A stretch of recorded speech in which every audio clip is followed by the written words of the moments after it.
హెచ్చరిక, దైవజనుని హెచ్చరిక. ఇర్మియా గ్రంథం 3వ అధ్యాయం 1వ వచనం కూడా చదువుకుందాం. చూడండి, ఇర్మియా గ్రంథం 3వ అధ్యాయం 1వ వచనం 11వ వచనం చదువుతున్నాను. చూడండి, 3:11. కాగా విశ్వాసఘాతకురాలకు యూదా కంటే ద్రోహియగు ఇశ్రాయేలు తాను నిర్దోషి అని రుజువుపరుచుకొని ఉన్నది. నీవు వెళ్ళి ఉత్తర దిక్కున ఈ ప్రకటింపము. ద్రోహివగు ఇశ్రాయేలు తిరిగి రమ్మో. ద్రోహం చేశామండి దేవునికి. మనం మనుషుడు ఏదన్నా కొంచెం మోసం చేస్తే మనం ఎంత పగబడుతున్నాం, వాళ్ళ మీద ఎంత కృంగిపోతున్నావు. దేవుడు నిన్ను నమ్మి నిన్ను బ్రతికించి, నీకు జీవమిచ్చి, నీకు రక్షణ ఇచ్చి, నీ చేతికి బైబిల్ ఇచ్చి, నీకు సంఘం ఇచ్చి, ఒక సేవకుడిచ్చి, పరిశుద్ధాత్మను ఆదరణకర్తగా మనకు అనుగ్రహించి, మన మీద దృష్టి ఉంచి మనకు ఆలోచన చెప్పాలని మనసంతా నీ మీద పెట్టుకుంటే నువ్వేంటారు ఇలా లోకాన్ని ప్రేమిస్తావు? శరీరాశ, లోకాశ, ఈ జీవన సంబంధమైన వ్యాపారాల్లో పడిపోయి క్రైస్తవులు. నిజ క్రైస్తవుడు ఎక్కడున్నాడండి? నవ్వుల పాలైపోతుందండి క్రైస్తవయం భారతదేశంలో. నువ్వు ఎంత చెడ్డోడువైనా చచ్చిపోవాలని కోరేవాడు కాదు ఆయన. నీ పాడు నువ్వు పడని వదిలిపెట్టేవాడు కానే కాదు ఆయన. దుష్టుడు పశ్చాత్తాపడి మారు మనసు పొంది బతకాలనే కోరుతున్నాడంట. తిరిగిరా, అందుకే సభలండి, తిరిగిరా. మీరు ఇంకా గోతులో పడలేదేమో, గోతులోకి పోయే దారిలో ఉన్నారేమో. పడిన తర్వాత బయటికి రావటం ఏంటండి? పడకుండా కాపాడేవాడైతే యేసయ్యా. మేము అంత పడిపోలేదండి అంటారేమో. మేము అంత నీచమైన జీవితానికి వెళ్ళలేదు. నువ్వు కొంచెం జారిపోతున్నావు, నీకు తెలియటం లేదు. ఒక కప్పని ఉడకబెట్టుకొని తినాలనుకున్నాడంట ఒక ఆయన. కప్ప తీసి ఉడుకుడుకు నీళ్ళల్లో వేస్తే అది ఎగిరిపోయి బయటపడిపోతుందంట. ఎగిరిపోయిపడుతుంటే ఏం చేయాలని ఆలోచన చేసి మంచి ఫ్రిడ్జ్లో నీళ్ళు తెచ్చి దాంట్లో కప్పరేస్తే కూలిగా కూర్చుంది. అది కింద మంట పెట్టాడు లైట్గా సిమ్లో. కొంచెం నీళ్ళు వేడవుతున్నాయి. కొంచెం వేడవుతుంటే ఉష్ణోగ్రతగా దాని శరీరం అడ్జస్ట్ అయిపోయి అలవాటైపోయి చివరికి అలాగా మరిగినా ఏం మెదలకుండా అలాగే చచ్చి ఊరుకుందంట. అంటగా చేస్తాడండి సాతాను. కొంచెమే కదా, చిన్న తప్పే కదా, ఒక అబద్ధమే కదా, ఒక చూపే కదా, ఒకసారే కదా, ఒకటే దారంతో ఒకసారి చుట్టాడు అనుకో, దారమే కదా తెప్పేసుకుంటాను అన్నావు అనుకో. దారం ఒకసారి చుడితే తెప్పేసుకోవచ్చు. రోజు దారంతో కడతాడు అనుకోండి, దారంతో 100 సార్లు కట్టాడు నీ చుట్టూ, తెప్పుకో, రక్తనాళాలు దిగుతాయి. గాలిపటం దిగి పీకి తగిలి చచ్చిన వాళ్ళు ఉన్నారండి. సన్నదే చిన్నదే అనొద్దు, పాపము ఘోరమైనది. సాతాను తంత్రగాడు. మెల్లమెల్లగా స్లో పాయిజన్ ద్వారా నిన్ను దేవునికి దూరం చేయాలని, నిన్ను భక్తిహీనుని చేయాలని, నిన్ను నిలువెచ్చని స్థితిలోనికి నడిపించి నిన్ను నిత్యనాశనానికి నడిపించడానికి ప్రయత్నిస్తున్నాడు. గ్రహించుకో, నువ్వు ఎక్కడున్నా సరే తిరిగిరా. ఈ రాత్రి మన అవిశ్వాసాన్ని బాగు చేయడానికి, మన మీద కృప చూపించడానికి, మన జీవితంలో మనం పోగొట్టుకున్న సంతోషము, మనం పోగొట్టుకున్న రక్షణ ఆనందము, మనం పోగొట్టుకున్న హృదయ శుద్ధి, మనం పోగొట్టుకున్న విశ్వాసము, మనం పోగొట్టుకున్న ఆధ్యాత్మిక శక్తిని తిరిగి ఇవ్వడానికి జీవము కలిగిన వాళ్ళకి ఉజ్జీవం కావాలండి. చచ్చినోడికి ఉజ్జీవం రాదు. మనందరికీ జీవం ఉంది, భక్తి ఉంది, కొంచెం గొప్ప దేవుడు అంటే. అందుకే వచ్చారు మీటింగ్కి. యేసుప్రభు నమ్ముతున్నారు, ఇంకా జీవిస్తున్నారు మీరు. కానీ ఉజ్జీవం కావాలంటే, నీ మొదటి ప్రేమను నువ్వు పొందాలంటే, నువ్వు మొదటి స్థితికి నీవు రావాలంటే, దేవుడు నిర్ణయించిన కార్యాలన్నీ నీ ఎదుట నెరవేరాలంటే తిరిగిరా.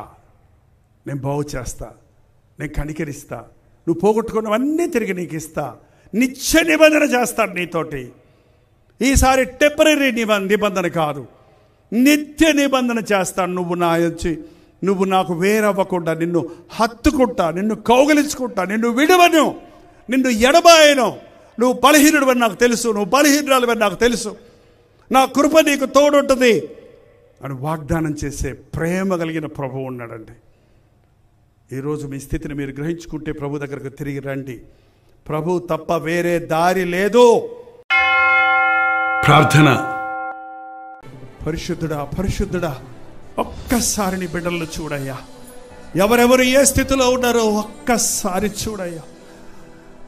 తప్పిపోయానయ్యా, ద్రోహినయ్యానయ్యా, భ్రష్టుడైపోయానయ్యా, చల్లారిపోయానయ్యా, దారి తప్పానయ్యా, నిన్ను మరిచానయ్యా, నన్ను క్షమించయ్యా అని ఏ గుడ్డల్లో నుంచి కేకలు వినపడుతున్నాయో వారి వైపు చూచి జాలిపడే యేసయ్యా, నీ చేయి చాపి మమ్మల్ని లేవనెత్తయ్యా.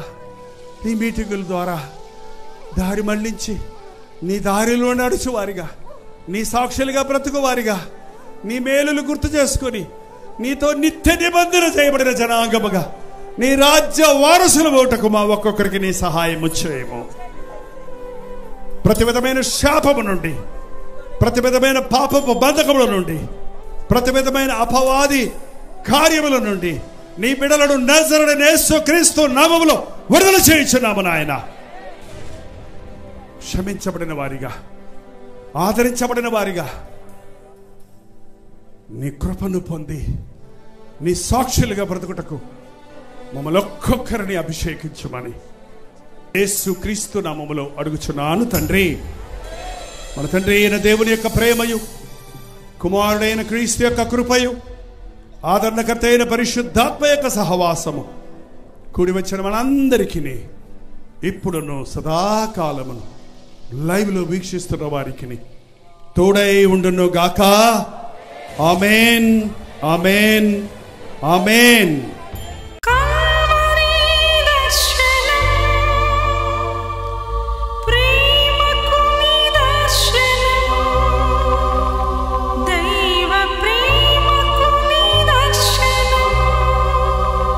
తెలుగు, తమిళ, హిందీ, మలయాళం, బెంగాలీ, ఒరియా అనే 6 భాషల్లో టెలివిజన్ ప్రోగ్రామ్స్ కొనసాగుతూనే ఉన్నాయి.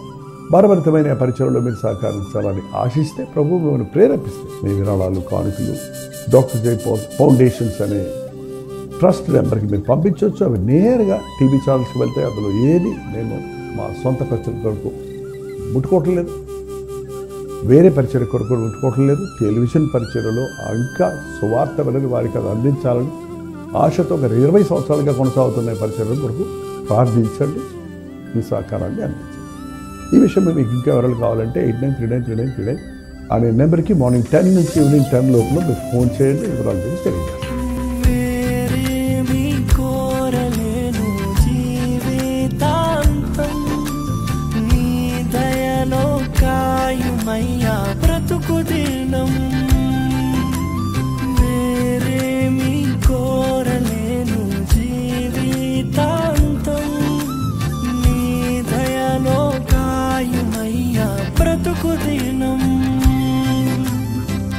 నీలాంటి దైవం ఎవరు విశ్వమున లేనే లేరు, నీలాంటి దైవం ఎవరు విశ్వమున లేనే లేరు. పరమ తండ్రి నీకే వందనా, నీదు బిడ్డగానే సాగేదా.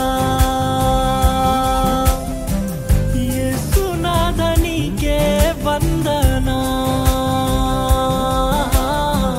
జీవితాంతం నీకై బ్రతికేదా.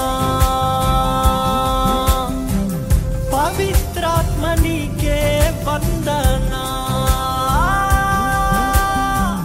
నిత్యమునే నీతో నడిచేదా.